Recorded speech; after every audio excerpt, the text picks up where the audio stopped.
ముందే సిద్ధపరచబడింది నీ లైఫ్ కావాల్సిన ప్రణాళిక మొత్తం. Don't worry. నీ సమస్యలకు పరిష్కారాన్ని ముందే దేవుడు నిర్ణయించి ఉన్నాడని ఎంతమంది నమ్ముతున్నారు? నమ్ముతున్నారా? ఇక ప్రశాంతంగా ఉండండి. గొప్ప గొప్ప అద్భుతాలు, సూచక్రియలు ఎన్నో నా కళ్ళ ముందు నా దేవుడు చేశాడు. నీకు ఏం కావాలో నాకు తెలుసు అన్నాడు యేసయ్య. నీకేం కావాలో నాకు తెలుసు. ఏమి తిందుమా, ఏమి తాగుదుమా, ఏమి ధరించుకుందుమా అని నీ ప్రాణమును గూర్చైనా, దేహమును గూర్చైనా, వస్త్రాన్ని గూర్చైనా, తిండిని గూర్చైనా నీకు విచారం వద్దన్నాడు. ఎందుకు నీకు విచారం? అదంతా నన్ను ఎరగనోళ్ళు అన్యజనులు వాటి విషయమే విచారిస్తారు. నువ్వు నన్ను ఎరుగుదువు కదా, నేనేందో నీకు తెలుసు కదా. నీకే తక్కువ చేస్తాను? నా ప్రాణమే ఇచ్చానే నీకోసం. నా ప్రాణమే కలవరి శిలువలో నిలువున ధారపోసానే. నేను ప్రాణం కంటే ఎక్కువగా నిన్ను ప్రేమిస్తున్నానని నీకు అర్థం కాలేదా? నువ్వు మదన పడుతున్నావు, గందరగోళం అయిపోతున్నావు, ఎట్లా బయటపడాలి, నా చేత కాదా? ఒక్క వాక్కు నేను పలికితే నువ్వు క్షణాల్లో బయటికి రావా? వస్తావా రావా? నాకు చేత నగునా కాదా? అవద్దే.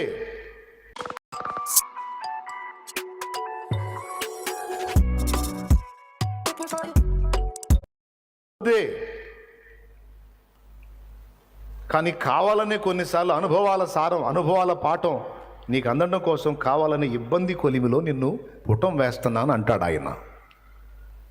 నువ్వు ఎప్పుడైతే నా బిడ్డవు అయ్యావో, విశ్వాసమును బట్టి రక్షణ పొందడం ద్వారా నా కుమారుడి కుమార్తె అయ్యావో, నీ లైఫ్ నా చేతుల్లోకి తీసుకున్నా. నీ జీవితం నీ కంట్రోల్ తప్పిందేమో, నా కంట్రోల్ తప్పలా, నా కంట్రోల్లోనే ఉంది నీ లైఫ్. దేవునికి స్తోత్రం. హల్లెలూయా. ఏదేదో అయిపోయింది, అంతా చిన్న భిన్నం అయిపోయింది, గందరగోళం అయిపోయింది, ఓ బాబోయ్ అని నెత్తి నోరు మొత్తుకుంటున్నావు. ఏం గందరగోళం అయిపోయింది? అయినట్టు నీకు భ్రమ కలిగింది అంతే. నేను ఎలా రూట్ వేసానో యాజ్ ఇట్ ఈజ్గా ఆ రూట్లో అలాగే వచ్చేస్తుంది నీ లైఫ్. నీకు కన్ఫ్యూజ్, నాకేం కన్ఫ్యూజ్ కాదు. నేను చాలా క్లియర్గా ఉన్నా నీ జీవితం విషయంలో, లోకం విషయంలో. అంటాడు దేవుడు. కాదని నువ్వు అనగలవా? నీకు అర్థం కానంత మాత్రాన నీ స్టోరీ దేవుడికి అర్థం కాదా? ఖచ్చితంగా అర్థమైంది. కొంతమంది మనుషులు నిన్ను పట్టించుకోనంత మాత్రాన నిన్ను పుట్టించిన వాడు పట్టించుకోడా? నిశ్చయంగా ఆయన నీ విషయంలో బాధ్యత కలిగి ఉన్నాడు. తల్లి గర్భంలో శిశువుగా ఉన్నప్పుడు, భూమి మీద పుట్టినాక నీ కడుపు నింపుకోవడానికి కావలసిన పాలు నువ్వు ఏర్పాటు చేసావా? మన అమ్మ ఏర్పాటు చేసిందా? కడుపులో ఏర్పడ్డ దగ్గర నుంచి ఫీడింగ్ ఆయనే. బయటికి నువ్వు రాక మునిపే నీ పొట్ట నింపటానికి కావలసిన ఏర్పాటు చేసింది ఆయనే. 6 నెలల ప్రాయం వస్తే ద్రవ పదార్థాల బలం నీకు చాలదు, పదార్థాన్ని నమిలి మృంగాలి కనుక దంతాల ఉత్పత్తి ఏర్పాటు చేసింది ఆయనే. నీ సర్వ శరీరానికి సౌకర్యవంతమైనటువంటి అనుకూలతలను చక్కగా రూపుదిద్దింది ఆయనే. మరి ఇన్ని విషయాలు బాధ్యతగా చేసినోడు, పొట్టనిచ్చినవాడు దాన్ని నింపుకోవడానికి పట్టాడు అన్నం పెట్టడు? దేహాన్ని ఇచ్చినోడు దాన్ని కప్పుకోవడానికి అంత వస్త్రం ఇవ్వడు? ఇంత మాత్రానికి దేవుణ్ణి నమ్మలేకపోతే ఇలాంటి విషయాల గురించి కంగారు పడి గందరగోళం అయిపోయి ఓ ఆలోచిస్తా ఉంటే నువ్వేం విశ్వాసివి? నీకంటే అన్యులనయం కదా. అన్యజనులు వీటన్నిటి గురించి విచారిస్తారు, నీకు ఆ చింతొద్దు, నేనున్నాను అంటాడు ఆయన. నిజమండి. విశ్వాసం అంటే అదే. మరి కొండంత ఆపదలు నీ నెత్తి మీద ఉండనీగాక ఆయన ఏమంటాడు తెలుసా? నేనున్నాను, నన్ను ఆనుకో, ప్రశాంతంగా నిద్రపో అంటాడు ఆయన. నువ్వు నన్ను నమ్మితే ప్రశాంతంగా ఉండి అంటాడు. మనోళ్ళ వ్యవహారం ఎట్లా ఉంటుందో తెలుసా? కట్టెలు మోపు మోసే ముసలమ్మ వ్యవహారం లాగా ఉంటుంది. పాపం పొలంలో కట్టెలు కొట్టుకొని నెత్తి మీద బరువు వేసుకొని ముందుకు వెనక్కి ఊగుతా రోడ్డు మీద పోతుందంట. మీలాంటి మంచి మనసున్నోడు చూసి జీబు ఆపాడు. అమ్మ ఎక్కో అని ఎక్కించుకున్నాడు. కట్టెలు మోపు లోపలేసి కొంచెం ముందుకు పోయిన తర్వాత చూసి వెనక్కి చూసి బిత్తరపోయాడు. ఎందుకు తెలుసా? జీపులో ముసలమ్మ కూర్చుంది, కట్టెల మోపు నెత్తినే పెట్టుకుంది. నెత్తినే ఉంది. ఏమా అమ్మ, కట్టెల మోపు మొయ్యలేకపోతున్నావు అని కదా నేను జీపు ఎక్కించుకున్నాను, ఏంది నెత్తిన పెట్టుకున్నావు అంటే, అయ్యా ఏముందిలే అయ్యా, నేనే బరువు అయితే నా మోపు ఎందుకని నా నెత్తినే పెట్టుకున్నాను. ఇద్దరు కలిసి ఎక్కడున్నారు? ఇదేం వ్యవహారం అంటే మీకు నవ్వు వచ్చింది, కానీ నేను చెప్పింది మీ గురించే. ఇప్పుడు నవ్వండి. పక్క నేను చెప్పింది మీ గురించే. ఎవరు దడ ఆయాసం పెంచుకుంటున్నారో, ఎవరు గందరగోళం అయిపోతున్నారో, ఎవరు ఏమైద్దో ఏమో ఏమైద్దో ఏమో ఏమైద్దో ఏమో. ఏం విశ్వాసం నువ్వు? ఏం విశ్వాసం నువ్వు? ఏమైద్దు ఏమైద్ది ఏమైద్ది? వస్త్రాల గురించి లేదు, తిండి గురించి లేదు, లేకపోయినా పర్వాలా. మా ఇంట్లో ఒకడున్నాడయ్యా దుర్మార్గుడు, వాడి గురించేనయ్యా నా దిగులంతా, వాడి గురించేనయ్యా. అల్లాడిస్తున్నాడే వాడు. ఎప్పుడు మారుతాడో నేను ఏడిసే రోజే కానీ ఏడవని రోజు లేదే. మా ఇంట్లో ఉన్నాడే ఒక దుర్మార్గు అంటావా అంటావా అను. దానికి కూడా సమాధానం చెబుతా. సౌలుగా ఉన్నప్పుడు సంఘం ఏమనుకుంది? అమ్మ మహా దుర్మార్గుడు నాయన, ఈ దుర్మార్గుడు ఎట్లా ఏమైద్దో, ఏం కథనో, ఎట్లా మారతాడో లేదో, మనందరినీ వైనం చేస్తాడేమో ఈ దుర్మార్గుడని సంఘం గడగడగడలు ఆడిపోయింది. కానీ అతని పట్ల దేవునికి ఉన్న ప్రణాళిక సంఘానికి తెలియదు. కనీసం సంఘాన్ని అతలాకుతలం చేసే, గందరగోళం చేసే సౌలు అనేవాడికి కూడా తెలియదు. కానీ అతడే సంఘానికి సిద్ధాంతపరమైన పునాదులు వేసే యోధుడు అవుతాడని ఏర్పరిచిన దేవునికి తెలుసు. ఈరోజు నువ్వు చెడిపోయినోడు, చండాలుడు, అట్లాంటోడు, అట్లాంటిది ఎట్లాంటిది అనుకున్నవాళ్ళు ఈరోజు ఇలా కనపడుతుండొచ్చు. రేపు వాళ్ళు మారు మనసు పొంది గొప్ప సేవకులై నీ ఎదుట నిలవచ్చు. కాదని ఎవరు చెబుతారు? గొప్ప దైవజనుడై నిలవచ్చు, దైవజనురాలై నిలవచ్చు. నువ్వు చెడిపోయిన వాడు అనుకున్నది, చెడిపోయిన మనిషి అనుకున్న మనిషి కాదని చెబుతావా? నేను ఈ మాటలు ఒట్టిగా చెప్పటం కాదు, నా లైఫ్లో కొంతమంది జీవితాలను నేను ప్రాక్టికల్గా చూసి చెబుతున్నా. కొంతమందిని అయితే అసలు ఈ మనిషి మారటం అస్సలు అసంభవం అనుకున్నాను నేను. అలాంటి వ్యక్తులు సహా మారి పరిచారకులై దేవుని సేవ చేస్తూ ఉన్నారు. ఆయనకు అసాధ్యమైంది ఏముంది సోదరి సోదరుడా? వ్యక్తులను కదిలించి ఆ హృదయాలను చిన్నాభిన్నం చేసి లైన్లోకి తీసుకొని రావటం ఆయనకి ఎంత? నువ్వు ఎప్పుడైతే మొర్ర పెట్టడం మొదలుపెట్టావో పక్క నుంచి ఆయన పని ఆయన చేయటం మొదలుపెట్టాడు. ఏం వర్రీ కావద్దు, ఒక టైం ఉంది. వచ్చి సాష్టాంగపడి హల్లెలూయా హల్లెలూయా హల్లెలూయా అనే రోజు ఉంటుంది. అర్థమైందా? నమ్మితే స్తోత్రం చెప్పు. అది అంటే ఇంతమంది బాధల్లో ఉన్నారన్నమాట. కానీ కన్ఫామ్ అది విశ్వాసం. కొంతమంది దగ్గర వచ్చి నువ్వు ఎన్నన్నా చెప్పానయ్య, అందరూ లోకం మొత్తం మారుతారు కానీ ఆయన మాత్రం మారడన్నయ్య అంట. నేను అంటాను అలాగే జరుగునుగాక. అదేందన్నయ్య అన్నావుగమ్మా, ఎప్పుడు వచ్చిందో అదే సోపగా నువ్వు ఎప్పుడు మారతాడన్నావు? వాడు మారడు అనుకుంటేనే వస్తున్నావు కదా. నేనేం చేయాలి మరి? నీ నమ్మిక చొప్పునే కలుగునుగాక అన్నాడుగా. అది కాదు, నా దేవుడు బలవంతుడు, ఆయన మార్చగలడని నమ్మి వదిలేయి, ఆయన చేతికి అప్పచెప్పాయి. మనవాళ్ళ వ్యవహారం ఎట్లుంటుందో తెలుసా? దేవుని దగ్గరికి వచ్చినప్పుడు ఈ వాక్యం విన్నప్పుడు, ప్రభువా అయ్యా ఇక సమస్తం నీదే నాయన, నిజంగా అన్న చెప్పినట్టు నీకే అప్పచెబుతున్నానయ్యా అని. విజ్ఞాపనలో సమస్యలు బాధలు దా ప్రభువా ఇక నీకు అప్పచెప్పాను ఆయన, వాడిని అప్పచెప్పాను, ఆ అమ్మాయిని అప్పచెప్పాను, అప్పులు అప్పచెప్పాను, మొత్తం అప్పచెప్పా ప్రభువా, నువ్వే చూసుకోను ఆయన, నీకు స్తోత్రం నాయన. ఏది కోటంలో కూర్చున్నంతసేపు ఇంటికి పోయేటప్పుడు ఉండలే, ప్రభువా వస్తానాయన వస్తానాయన. ఎవరికి ఇచ్చింది? ఫస్ట్ పోయేటప్పుడు ఏం తీసుకొని పోతుంది? ఇచ్చిన మొత్తం తీసుకొని పోతుంది. ఏం చేయాలి ఈ మనిషిని? నీ గురించే నేను చెబుతుంది. మోకాళ్ళు నీ అప్ప చెబుతావు, మళ్ళీ నెత్తినేసుకొని గందరగోళం అవుతావు. వండుకొని తిండి సరిగా తినకుండా భార్య అడిగిద్ది, ఏందయ్యా నిద్ర ఏందండి ఏంటి చెప్పండి. నేను చాలా చిరాగ్గా ఉంది మైండ్, అర్థం చేసుకో. అమ్మో అమ్మో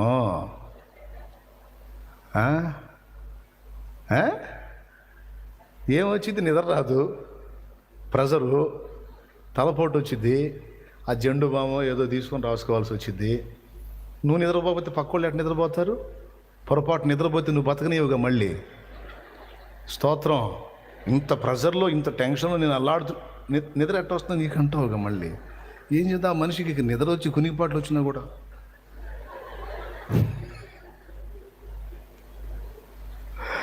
దేవునికి స్తోత్రం. ఇదే గడి స్వాప. నేను చెబుతున్నాను, నువ్వు నిజంగా దేవుని విశ్వసించే వ్యక్తివైతే ఆయన ఏం చెప్పాడు? ఆయన మిమ్మల్ని గూర్చి చింతించుచున్నాడు కనుక మీ చింత యావత్తు నిజంగా ఆయన మీద వేస్తే ఇక నిద్ర లేదు అనే ప్రశ్నే లేదు, ఆకలి లేదన్న ప్రశ్నే లేదు. టయానికి ఆహారం తింటావు, పడుకోగానే నిద్రపోతావు. పక్కన ఎవరన్నా వచ్చి లేపి ఇన్ని టెన్షన్స్ ఉంటే అసలు నీకు నిద్ర ఎట్టబడుతుంది అన్నారు అనుకో, నాకంతే పట్టిద్ది అను. నువ్వు ఎట్టబడుతుంది అన్నారు, నాలాగా నువ్వు కూడా దేవుని మీద అనుకోని చూడు, నీకు కూడా పట్టిద్ది.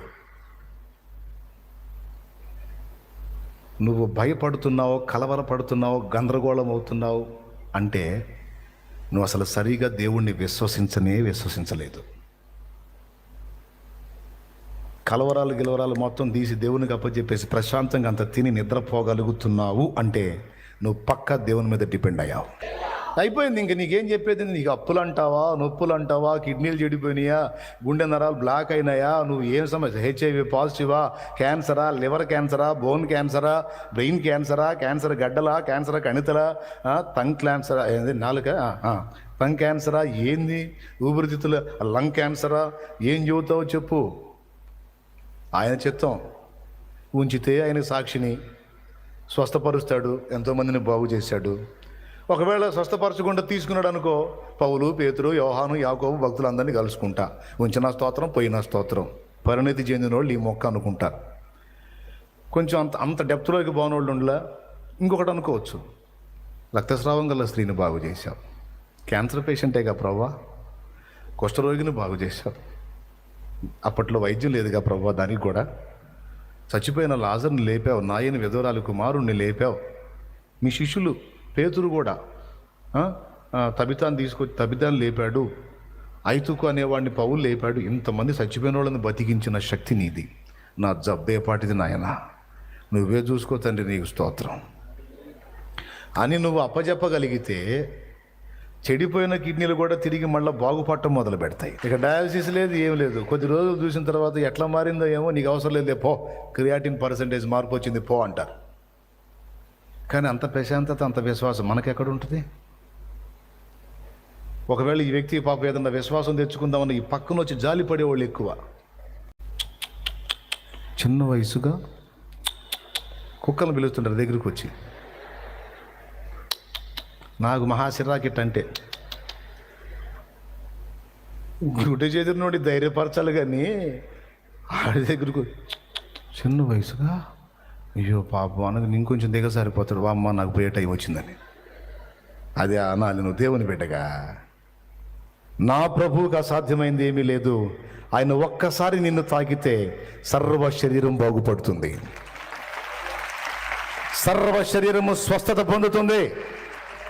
నాకు విశ్వాసం ఉంది, నేను ప్రార్థన చేస్తా, నువ్వు కూడా ప్రార్థన చేసుకో. చాలామంది సాక్ష్యాలు ఉన్నాయి. ఆయన నిన్ను కూడా ముట్టి బాగు చేస్తాడు. ఈ మాట చెప్పు, ఎప్పుడు ఇక ఆ మనిషి నిన్నే కోరుకుంటారు. ఇక నిన్నే ఆ మనిషి వచ్చారనుకో పెందలాడిపోతాడు. తెలుసు నువ్వు విశ్వసించే వ్యక్తివైతే ఈ మాట నీలో ఉండాలి. అలాగే విశ్వసించిన వ్యక్తివైతే ఆ బలహీనతలు ఒకవేళ చుట్టుముట్టిన ఆయన వాక్కును బట్టి ధైర్యం తెచ్చుకోవచ్చు. విశ్రాంతి, నువ్వు ఎప్పుడైతే దేవుని అందలి విశ్వాసమును బట్టి విశ్రాంతిలోకి వెళ్తావో సర్వ శరీరం బాగుపడటం అప్పుడు స్టార్ట్ అయింది. ఓకే, కాబట్టి ఇప్పుడు ఇక రోగమా, అప్పుల, సమస్యల, ఇబ్బందుల, ఇంట్లో మారని వ్యక్తుల, ప్రయత్నాల్లో విఫలత, పిల్లలు లేరా? కొంతమంది ఏం ఏడిసినా ఏడుస్తారు, నాకు అసలు పిల్లలు లేరన్నయ్య, నాకు అసలు పిల్లలు లేరన్నయ్య. ఇప్పుడు పిల్లలు లేరు, ప్రార్థన చేస్తే దేవుడు ఇస్తాడు. ఇప్పుడు ఇంకో మాట కూడా చెబుతున్నాను, ఒకవేళ ఇప్పుడు కష్టపడి ప్రార్థన చేసి కన్నా ఓ 30-40 ఏళ్ళే తర్వాత ఇక నువ్వు ఉండవు, నీ నీ రక్తం పంచుకు పుట్టిన బిడ్డ కూడా నీతో పాటు ఏమవుతాడు? ఎత్తబడతారు. వస్తున్నాడు, ఇంకా టైం లేదు, వస్తున్నాడు. చివరి ఘట్టంలోకి వచ్చాం మనం. అందుకే చెబుతున్నా, ఒకవేళ లేకపోతే కలత చెందు, ఒక ప్రార్థన చేయి, ఆయన చిత్తమైతే ఇస్తాడు. ఇయ్యకపోయినా స్తోత్రం చెప్పు. ఇప్పుడు ఇక ఈ పొట్టతో సంతానాన్ని కాదు, ఆత్మ సంబంధమైన సంతానాన్ని కంటానికి నడుంగట్టు. ఆత్మ సంబంధమైన సంతానాన్ని కంటానికి నడుంగట్టు. ఆత్మను రక్షించడానికి నడుంగట్టు. నువ్వు ఎప్పుడైతే ప్రభు కార్యాల మీద మనస్సు పెడతావో, అది ఇప్పుడు పాయింట్ వినండి, పెట్టాల్సిన వాటి మీద మనస్సు పెడితే, ఆలోచించాల్సిన వాటి గురించి నువ్వు ఆలోచిస్తే, నీ సంగతులన్నిటి విషయమై ఆయన చింత కలిగి ఉంటాడు, ఆయన చూసుకుంటాడు. ఎంతమందికి అర్థమైందో ఏమో మరి. కొంతమందికి ఇంత వివరంగా చెప్పినా అర్థం కాదు, ఇంకా దిగులు పడుతూనే ఉంటారు, కృంగిపోతూనే ఉంటారు. మళ్ళీ ఒక్కసారి చెప్తున్నా, 16 మంది సైనికుల మధ్య పండుకొని నిద్రపోయాడు పేతురు. తెల్లవారితే శిక్ష. కొద్ది రోజుల ముందే యాకోబు ఖడ్గం చేత హతుడయ్యాడు. పేతురు కూడా స్తంభాలలో ఒకడుగా ఉన్నాడు కాబట్టి పేతురును కూడా తీసేస్తే యూదుల చేత ఇంకా మంచి పేరు పొందొచ్చని ఆ దుర్మార్గుడు పేతురును అరెస్ట్ చేయించాడు. తెల్లవారితే ఏం శిక్ష విధిస్తాడో డౌట్ లేదు, చంపేయమంటాడు. అంటే రేపు సూర్యోదయం అయితే తనకు చావు ఖాయం. అలాంటి సన్నివేశం అతని ముందు ఉంచుకొని ప్రశాంతంగా ఎలా నిద్రపోయాడు? నేను చెప్పనా, నిద్ర పోకపోతే అతను పేతురు అయి ఉండేవాడు కాదు. నిద్రపోయాడు కాబట్టే పేతురు. స్తోత్రం, హల్లెలూయా. సాక్షాత్తు యేసు ప్రభు చెప్పినా సరే నిద్రపోయాడు పేతురు. మీరు శోధనలో ప్రవేశించకున్నట్లు మెలకువగా ఉండి ప్రార్థన చేయండి అని సాక్షాత్తు యేసు ప్రభు చెప్పినా సరే,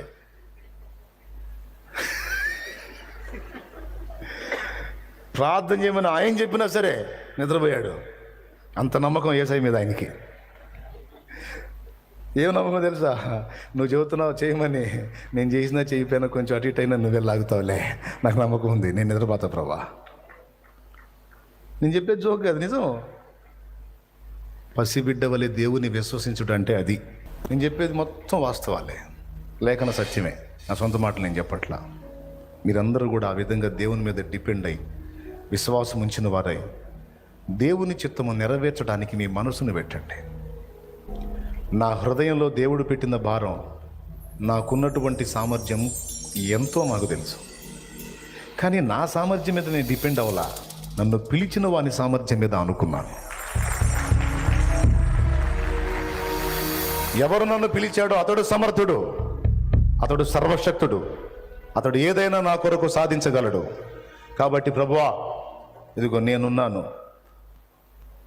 నా గుండెల్లో భారం ఉంది, నువ్వు పెట్టిందే, నాకున్న పరిస్థితి ఇది, నాకు సహాయం చేయి, నేను భారంతో పరిగెత్తుతాను అని దేవుని ముందుకు వచ్చాను. ఇంత పనిని నేను ఊహించలా, దేవుడే దీనికి సాక్షి. ఇంత పనిని నేను ఊహించలా. కానీ నాకున్న కొంచెంలో ఒక్కొక్క మనిషికి ఏ అవకాశం దొరికినా పోనీయకుండా దేవుని గురించి ప్రచురపరుస్తూ, దేవుని ప్రేమను చాటిస్తూ, చేయగలిగిన మంచి వారికి చేస్తూ, వారి కోసం ప్రార్థన చేస్తూ, ఒక్కొక్క జీవితాన్ని క్రీస్తు కొరకు సంపాదించడానికి నా మనసును ఎప్పుడైతే పెట్టానో, జీవితాలను ప్రభావితం చేసి శాపములో నుండి, నాశనంలో నుండి, నరకములో నుండి ఆత్మలను కాపాడటానికి నా మైండ్ని ఎప్పుడైతే డైవర్ట్ చేశానో, ఇక నా పరిస్థితులన్నీ ఒకటొకటిగా మొత్తం ఆయన బ్యాలెన్స్ చేయటం మొదలుపెట్టాడు. ఏదేది నాకు వేధింపుగా ఉందో, ఏదేది నాకు అవరోధంగా ఉందో మొత్తాన్ని ఒక కొలిక్కి తేవటం మొదలుపెట్టాడు.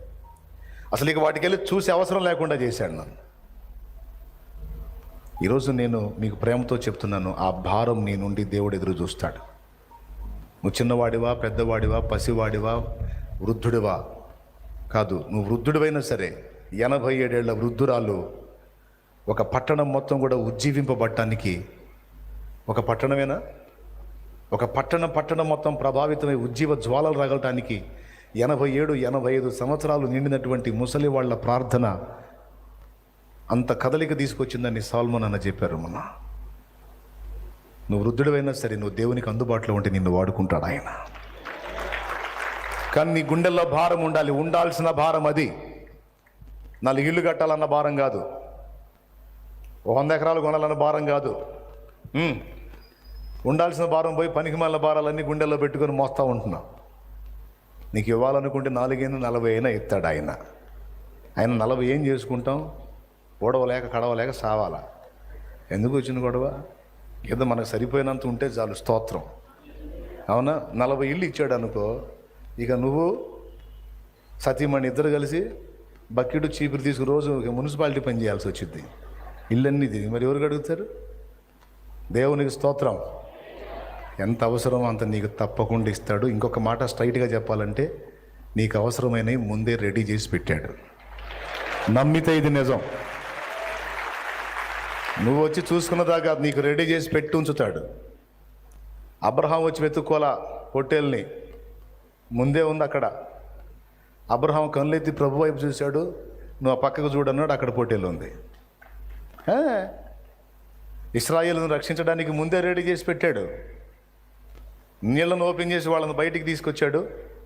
ఆవేశంతో దిగిన వాళ్ళని అందులోనే మొత్తం రెడీ, ముందే సిద్ధపరచబడింది నీ లైఫ్ కావాల్సిన ప్రణాళిక మొత్తం. Don't worry. నీ సమస్యలకు పరిష్కారాన్ని ముందే దేవుడు నిర్ణయించి ఉన్నాడని ఎంతమంది నమ్ముతున్నారు? నమ్ముతున్నారా? ఇక ప్రశాంతంగా ఉండండి. గొప్ప గొప్ప అద్భుతాలు, సూచక్రియలు ఎన్నో నా కళ్ళ ముందు నా దేవుడు చేశాడు. 2 కిడ్నీలు చెడిపోయి ఇటుపక్క కొరిగితే నీరు, ఇటుపక్క కొరిగితే నీరు, ఆ కండిషన్లోకి వెళ్ళిపోయినటువంటి ఓ తమ్ముడి సాక్ష్యం ప్రార్థన విజయాల్లో పెట్టాను నేను. అంటే కిడ్నీలు చెడిపోయి బాడీ అంతా నీరు వచ్చేసింది. కానీ దేవుడు ముట్టాడు. 2 కిడ్నీలు మళ్ళీ నార్మల్ అయిపోయి ఇప్పుడు పరిచర్యలో ఉన్నాడు ఆ తమ్ముడు. HIV positive report, negative report వచ్చింది. ఏ మందు వాడితే పాజిటివ్ నెగిటివ్ అవుతుంది? దాని మందు ఏంటో ఒకరోజు చెప్పండి నాకు. ఆయన చేశాడు. క్యాన్సర్ ఉంది అన్న రిపోర్ట్, మళ్ళీ క్యాన్సర్కి నెగిటివ్ రిపోర్ట్ వచ్చింది. అది కూడా బ్లడ్ క్యాన్సర్, రకరకాల క్యాన్సర్ జబ్బులు. అంటే ఇవన్నీ ఎందుకు చెప్తున్నానంటే, ఆయన చేయలేని కార్యాలు ఏవి లేవండి. నువ్వు ఆయన దగ్గరకు వచ్చింది ధన్యుడివి, ధన్యురాలివి. తమ జీవితాలను ప్రభు చేతికి అప్పచెప్పి మారు మనసు పొంది రక్షణానుభవంలోనికి వచ్చి దేవుణ్ణి అనుసరిస్తున్నటువంటి బిడ్డల జీవితాల్లో నా ప్రభు చేసిన కార్యాలు. కాబట్టి నా యేసయ్య చేయని కార్యం ఏముంది? ఆయన గాయపడిన హస్తంతో ముడితే చచ్చినోడు సహా తిరిగి లేస్తాడు కదా. హల్లెలూయా. కాబట్టి దేన్ని బట్టి కలత చెందొద్దు. మీ అందరిలో రాబోతున్న రోజుల్లో అనేక మంది దైవజనులు లేపడబోతున్నారు. దైవజనురాండ్రను దేవుడు మీలో నుంచి లేపుతాడు. నా ప్రయాస వ్యర్థం కాదు. నా భారం, నా ప్రార్థన వ్యర్థం కాదు. తప్పకుండా దాని ఫలం నేను భవిష్యత్తులో చూస్తాను. మీరే సాక్ష్యం చెబుతారు. ఫలానా కూటంలో నేను తీర్మానించుకున్నాను, ఇప్పుడు నేను ఈ సేవ చేశాను, దీనికి పునాది ఆ రోజు పడింది నాకు ఆ వాక్యం ద్వారా అని నువ్వు చెబుతావు. అంతే. ఆమేన్. దేవుని పనికి నడుం కట్టండి. షాలేం రాజు అనే ఈ బలహీనుని నిలబెట్టి వాడుకున్న నా దేవుడు నిన్ను నిలబెట్టి వాడుకుంటాడు. నిన్ను నిలబెట్టి వాడుకుంటాడు. గొప్ప కార్యాలు నీ ప్రార్థన ద్వారా చేస్తాడు, నీ పరిచర్య ద్వారా చేస్తాడు. ఆమేన్. అందరికీ వందనాలు.